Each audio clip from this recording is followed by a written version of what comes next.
মূল যুদ্ধটা কি নিয়ে, মানে মূল যুদ্ধটা কি নিয়ে এটা কি আমরা জানি না। আসসালামু আলাইকুম।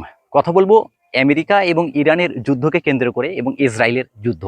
অর্থাৎ আমেরিকা মধ্যপ্রাচ্যে যে হামলা চালাচ্ছে বা যে যুদ্ধ পরিচালনা করতেছে, এখানে কার সবচেয়ে বেশি ক্ষতি বা লাভ হলো। এখন পর্যন্ত কিন্তু যুদ্ধটা বন্ধ আছে, তবে মাথায় রাখতে হবে এই যুদ্ধ পরিচালনা করা একটা সহজ কাজ না। আমেরিকা প্রতিদিন প্রায় $1 বিলিয়ন টাকা খরচ করেছে এই যুদ্ধের পিছনে। ইরানেরও ক্ষতি হয়েছে, তবে ইরানের চাইতে কিন্তু আমেরিকার ক্ষতিটা বেশি হয়েছে। কিভাবে? কারণ আমেরিকার যে পার্শ্ববর্তী দেশগুলো আছে, অর্থাৎ এই যে সৌদি আরব, এই যে বাহরাইন, এই যে এই কয়টা দেশ আছে, ওমান, এই কয়েকটা পার্শ্ববর্তী দেশে প্রত্যেকটা ঘাঁটিতে, ওখানে প্রত্যেকটা জায়গায় আমেরিকার ঘাঁটি আছে এবং ইরান করছে কি ওই প্রত্যেকটা ঘাঁটিতে আক্রমণ চালাইছে এবং এই আক্রমণ চালানোর কারণে ওখানে যে ঘাঁটিগুলো আক্রান্ত হয়েছে এবং এখন পর্যন্ত আমরা যদি জানি যে আমেরিকার 13 জন সৈন্য নিহত হয়েছেন, ইরানের অসংখ্য সৈন্য নিহত হয়েছেন। আমরা যদি ইসরায়েলি দিকে দেখি, ইসরায়েলে এখন পর্যন্ত ইরান অসংখ্য পরিমাণে ব্যালিস্টিক মিসাইল ছেড়েছেন, দূরপাল্লার মিসাইল ছেড়েছেন। এই জন্য ইসরায়েলে মারাত্মকভাবে ক্ষতি হলেও অতটা ক্ষতি হয়নি, কারণ ইসরায়েলের প্রতিরক্ষা ব্যবস্থা আয়রন ডোম সেটা অতুলনীয়।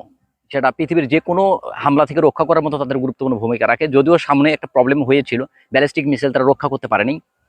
তবে সার্বিক দিক যদি আমরা চিন্তা করতে যাই, তাহলে সেই ক্ষেত্রে এখন পর্যন্ত ক্ষয়ক্ষতির যে পরিমাণটা আছে, সেই ক্ষয়ক্ষতির পরিমাণ ইরানের বেশি। ইরানের মনে করেন ব্রিজ, যেগুলা প্রধান সামরিক বাহিনী যারা চলাচল করে, সেই সমস্ত জায়গাগুলো তারা ধ্বংস করে দিয়েছেন। রেল লাইন সেগুলো তারা ধ্বংস করে দিয়েছেন। এই দিক থেকে দেখা যাচ্ছে ইরান অসংখ্য পরিমাণ ক্ষতি হয়েছে। ইরানের আরো ক্ষতিটা কি, ইরানের যে সামরিক পর্যায়ের যে নেতা যারা ছিলেন, অনেক গুরুত্বপূর্ণ ব্যক্তিরা, যেটা আইআরজিসির প্রধান থেকে শুরু করে নৌবাহিনীর প্রধান, আপনার আরো বিচারপতি প্রধান, তারপরে আয়তুল্লাহ খামিনি, এই যে অনেক বড় বড় ব্যক্তিরা কিন্তু হত্যা হয়েছে, তাদেরকে হত্যা করা হয়েছে।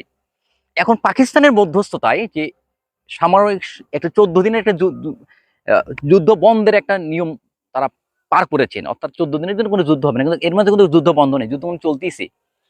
আমি এর আগে এই একটা ভিডিওতে বলেছিলাম যে ইরান কখনোই তার চুক্তি থেকে সরে আসবে না।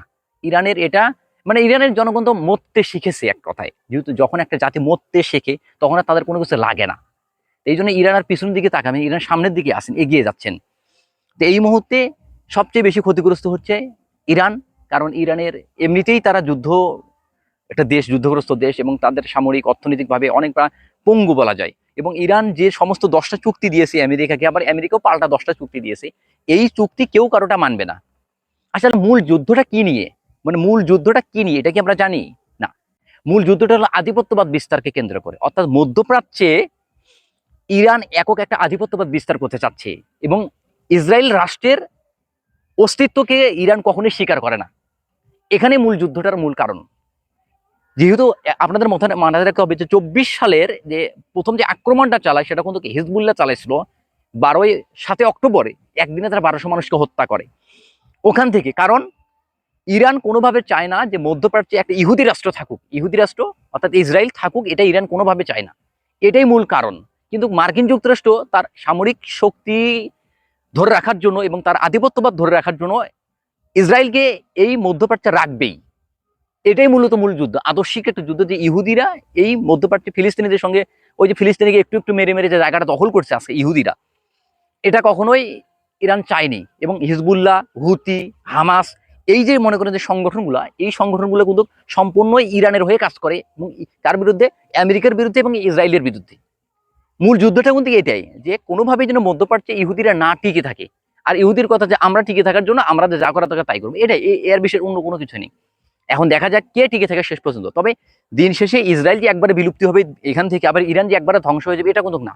উভয় পক্ষের ক্ষতি হবে। যে ক্ষতিটা আমরা এখন দেখতেছি হয়তো সামনে এর চেয়ে বেশি হবে।